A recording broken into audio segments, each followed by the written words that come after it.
Assalamu alaikum and welcome back to my channel. Well, today, as you can see by the title of this video, it's just going to be you and myself because Mouhammad is out with his friends. He's having a boys' night and well, he's gonna have Iftar with them, and I just decided to stay home, just have a quiet night to myself. But anyways, I wanted to just take this time to make a quick video answering some questions, show you guys what I will have for Iftar, make some delicious Brazilian cheesy bread. I love Brazilian cheesy bread. I am obsessed. If you have not tried it, then I suggest you do, especially if you like cheese and bread. I'm gonna get started because I have less than 20 minutes until Iftar time. I'm not sure if I'll have this ready by then, but we'll figure it out. Okay, so I had asked you guys earlier today to ask me any questions and I would answer it in my next YouTube vlog. So I'm going to do that install later. Okay. So I'm going to open my Instagram and read the questions you guys sent over. Did becoming a famous internet personality affect your relationship with people around you? I would say no, because I have not really noticed any difference.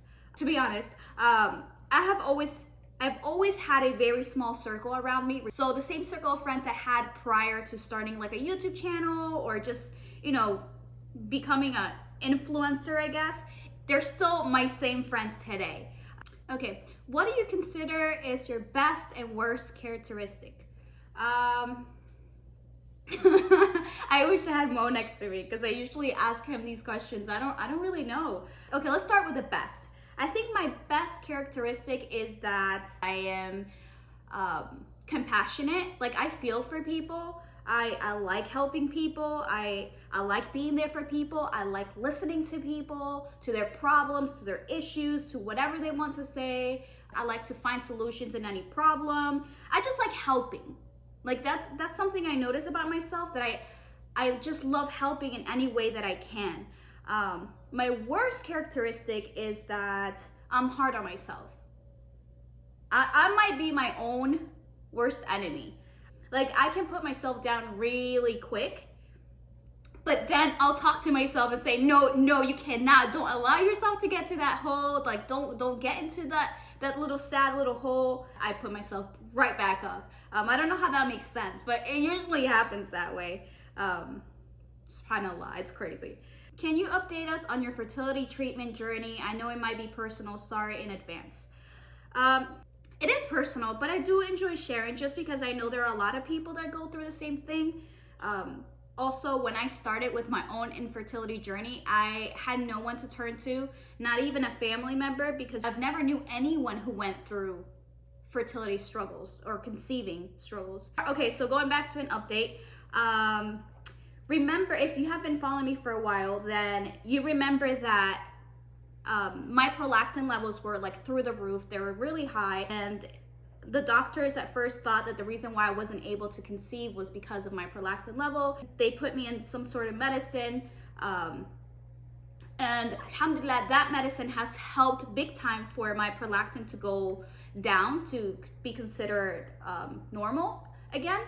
So after that happened, I waited like 2-3 months and nothing, like, you know, I was still not pregnant, nothing has changed. So I went back to the doctors and I told them, hey, you know, nothing has changed. My prolactin is normal now, but nothing has changed. We've been trying and still nothing. So then they asked me to get this test done that's called HSG. Okay, sorry, I had to wash my hands because they were getting so sticky. But anyways, I'm going to put this in the oven and come right back. Alrighty, so let me actually Google what HSG test is all about because I do not want to give you guys the wrong information. Okay, so it says here, a hysterosalpingogram, HSG. It's an X-ray procedure used to see whether the fallopian tubes are patent, meaning open, and if the inside of the uterine cavity is normal. HSG is an outpatient procedure that usually takes less than 5 minutes to perform. So there you go. It's an X-ray just to check the tubes to make sure like the uterus and the tubes are fine. Well, when I finished my procedure, the doctor said that my tubes were good, but he was concerned about my my uterus lining. He said that it appeared to be a bit thick, so it wasn't too clear for him. So he said that I needed to go back next month and get a saline sonogram where he could like further see like in detail what's going on with the uterus lining. It is what it is. Right now, I am just waiting and waiting and waiting. But dua is very much appreciated, guys. I know dua makes a difference. I know that being patient is a virtue. I know that, you know, Allah wouldn't put me in a situation that I couldn't handle myself. And one thing I learned through this process, and it's actually one of the questions, I wanted to answer this question. Let me get to it because it just fit perfectly. Okay, what is one moment you were proud of yourself over? And as soon as I read this question, I was like, oh my God, I have the answer. Okay, a moment that I've been very proud of myself over has happened recently, actually. And that moment came to me when I've been tested with, because I feel like what I'm going through is a test, the fertility journey. I've been tested through this. I feel like this is Allah's test to me. And I feel like what I'm most proud of myself is how close I've gotten to my faith after this. I mean, before this, of course, I was close to my faith, but after this, like my faith in Islam, my faith in Allah, it's just gotten so much bigger. I feel so much more connected to God. I talk to him multiple times a day. I am just such a happier person now than I was before. And I know it sounds crazy, right? Because usually when you're tested with something that you've been wanting for so long, usually some people's patience may decrease over time, right? And I guess that would be the normal way. But I just said, you know what, like if I can't do anything about it, if doctors can't do anything about it, or the only one who can do something about it is God. So like, I'm just going to leave everything up to him. Like, why stress, right? Why cry? Why get sad? Why get angry? Why do that? I'm just hurting myself and I'm making myself feel this little when in reality, Allah's just testing me. He's testing my patience. He's testing my reaction when things don't go well. And now more than ever, I say alhamdulillah for the bad more than the good. Like I say alhamdulillah for everything in general, but when something bad happens, I just say alhamdulillah, alhamdulillah, alhamdulillah. So that way the problem doesn't become bigger than me, right? Like I can manage anything. Like with Allah, I can do anything. So, okay, that was a long answer and it's literally Iftar. Like it's past 10 minutes. It's like 8:10 and I'm supposed to break my fast 10 minutes ago. So let me get a water real quick.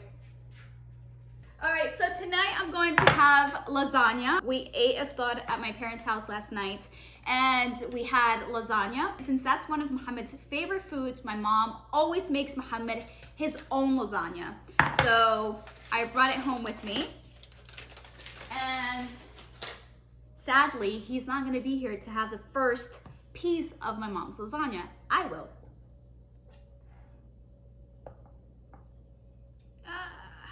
Perfect. I'm going to heat this up. Actually, I should put this in the oven. I'm not gonna put it in the microwave. I'm gonna put it in the oven. So as you can see, I have a little setup. Woo. Okay, I have a setup here. I am making myself a salad. I already washed these. I have baby spinach and spring mix in here. I'm adding bell peppers, olives. What did I say? Olives. Onions and tomatoes. And I made my own dressing. In this dressing is lime, olive oil, vinegar, salt, pepper, and you can add dry mint if you have. It takes the salad to a whole new level with dry mint, but I can't find mine, so I'm just going to have it without it. Okay, let me answer another question. Oh my God, this looks so good. Should I wait? I really don't want to wait. I'm just gonna have one now. Okay. I'm gonna have one now because I cannot wait. This looks too good, and I love hot food. One thing about me, guys, like if my food is not steaming, then it's not hot. Like it's not hot enough for me to eat. And it's okay if I burn my tongue, it's fine, even better. That means it's really hot. It's good. It's good. But I was very light with the salt. How is Ramadan going for you so far? Ramadan has been so good. Alhamdulillah. I was just telling Mouhammad yesterday that this is the first time I don't feel like I'm fasting. Like I'm not obsessed with food. I'm not watching the Food Network channel, which I always do. In every Ramadan, I'm always for some reason watching food on the Food Network. But yeah, guys, like I'm not, like it's easy, alhamdulillah, it's so easy. I'm not sure how long we fast for actually, but it's somewhere from like 6 in the morning, 6 a.m. till 8 p.m. So you do the math. But it's not hard, alhamdulillah, like, and I'm actually waking up earlier than I'm used to, which is bizarre. I don't know how, because we have suhoor at night, like we stay up pretty late at night eating, and then I wake up with so much energy, and I feel like I just have so much time to get all of my work done. I was just telling Mouhammad yesterday, I'm like, is it because we're getting older and we have more responsibilities? Like we busy ourselves throughout the day that we don't have time to think of food or to think about our hunger? And he agreed. He said, yeah, it might be that, because usually from the moment we wake up until it's time to eat, we're moving. Like we're not just sitting at home doing nothing. Like we're moving, we're doing stuff, fixing things, getting work done. Which camera do you use for photography? So I'll tell you my fancy schmancy camera. My fancy schmancy camera is the Canon 5D Mark 3, 4, I don't know, the latest one. And that's like my fancy camera. That's what I use to take like professional photos. Although I have not been using that camera. I will tell you, most of the pictures you see on Instagram are taken with my phone. The same phone I'm using right now to vlog.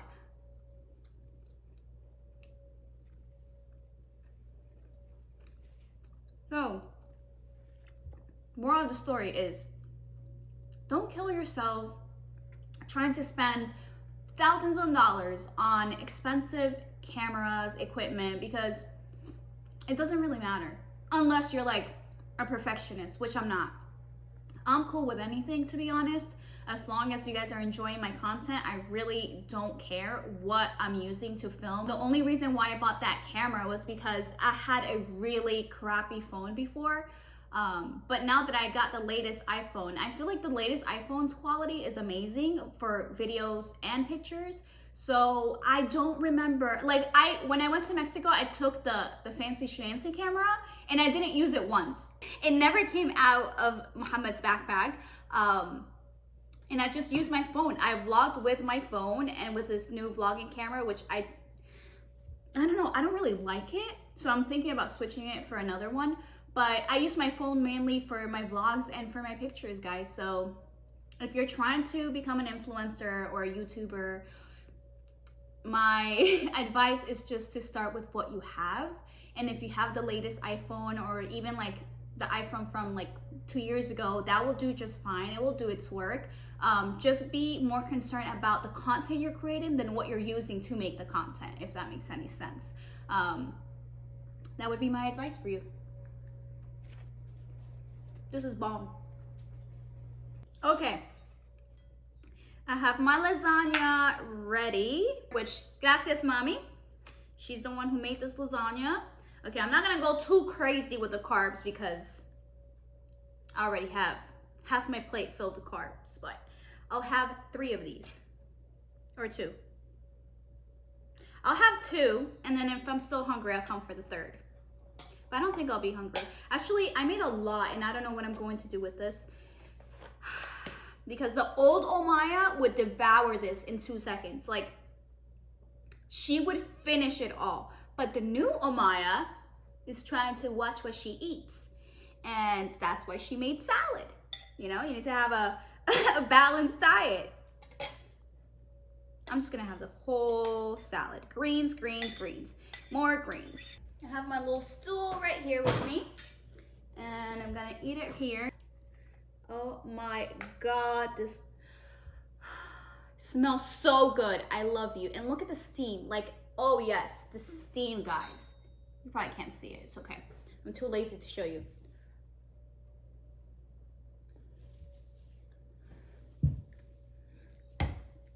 I love you. So good. Oh my God. This is so amazing. Alhamdulillah, alhamdulillah, alhamdulillah, alhamdulillah. All right, guys. So one last question before we end this video. I feel like I talked so much in this video. I have talked so much and I have not finished my food yet. So last question. How do you remain focused on yourself when thoughts of comparison to others happen? So I feel like it's inevitable. How do you say that word? Inevitable. Inevitable. Inevitable. Inevitable. Inevitable. I don't know how to say it. But basically, you can't help yourself when it comes to comparing your life, your looks, your health, whatever you have to others, right? Especially in the world that we're living now with social media. It's like everywhere. You open your phone and it's on Instagram, it's on YouTube, it's on every app that you're on. It's on TV, it's everywhere, right? It's in real life as well, when you go to work and everybody's like talking about their life and what they're doing in the summertime and blah, blah, blah. So we do have moments of weakness, right? Where we tend to compare like, oh, how come I don't have what this person has? Or how come I'm not, getting promoted, but this person did? Or how come I'm not losing weight, but that person's losing weight like so quickly? Like, what is going on? Like, it's easy to compare your life to someone else's. But this is what I do to help me stop comparing my life to others. I basically tell myself this: Allah has given you the life you're living for a reason. So how about you focus on your life, focus on being the best version of yourself, because with only doing so will you see that you will start like getting better and better and better. Inshallah, with that, Allah will start blessing you even more and even more. But you can't just keep putting yourself down and feeling bad and feeling sad just because someone else may have it easier than you. Like, I worry about myself. I mind my own damn business. And that is how I stop comparing. Because the life I have is the only one I have, is the only one I should be worried about. It's the only one where I should focus all of my energy in. I just suggest you just focus on yourself. All that energy that you're spending and all the time you're spending into looking at someone else's life and what they have versus what you don't have, all that time you're spending, you could be spending it on your own self, on your own life. Like, oh, okay, so this is what I should do tomorrow. Like, just find ways to apply more time into yourself, into your future, into your religion, into your lifestyle. Just don't worry about the rest, because they have what they have because Allah gave them what they have. And you have what you have because Allah gave you what you have. And that is enough for me to make me feel happier, to just stop comparing. All right, guys. That is all for today. I hope you enjoyed this video. If you did like it, then I'll probably do more of these, and I'll ask Mouhammad to go out with his friends more often. But I have to let you know that next time we do this type of video, I'm gonna have to finish my food. Thank you guys so much for watching. If you have any other video ideas for me to film next time, then please leave it in the comment section below. I'll be reading your comments. And thank you guys so much for your love and support, and I'll see you next time. Salam.